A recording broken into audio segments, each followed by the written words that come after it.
You've said that you're confident that your comment won't undermine diplomatic efforts. But just to be clear, are you confident that Vladimir Putin sees it that way, that he will not use this as an escalatory? I don't care what he thinks. Look, here's the deal. He's going to do what he's going to do. Putin, look.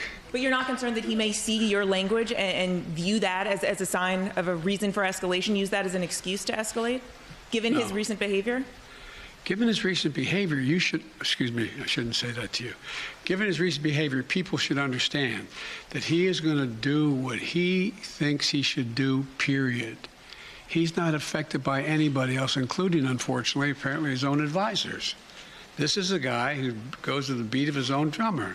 And the idea that he is going to do something outrageous because I called him for what he was and what he's doing, I think is just not rational. Thank you. Wow. Thank you. He only gets better. I mean, I'm sorry. Just thank you. This whole idea, well, what does Vladimir Putin think? You know what? When that question was asked yesterday, I was like, I don't care. We don't care. We've been trying to figure out what Vladimir Putin thinks, and then he invades Ukraine. We've been trying to figure out what Vladimir Putin thinks, and then he bombs children's hospitals. We've been trying to figure out what Vladimir Putin thinks, and then he bombs maternity wards. Then he bombs cancer hospitals. Then he bombs civilian homes. They target. Who cares what he thinks? Yeah, let me say that again. Who cares what he thinks? It's time for him to start worrying about what we think, what the President of the United States thinks, what the Congress thinks, let's just call it what it is, what the indispensable power for freedom and democracy on the planet thinks, and how we work with our friends and allies in Europe. Who cares what he thinks at this point? Seriously, who cares? I swear, I understand the questions. They need to be asked. I understand why they need to be asked. They're all important questions for journalists to ask.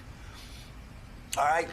But it's also fine for the president to become impatient. You know, Ronald Reagan constantly through the 1980s was hearing this nonstop. He dared to talk about peace through strength. He dared to deploy Pershing Cruise 2 missiles into Germany. Oh, my God, millions of people would go out in the streets and they would protest and they would burn American flags and they would burn Reagan in effigy. Oh, he's gonna get us into World War III. We heard that time and time and time again. Please look it up, okay?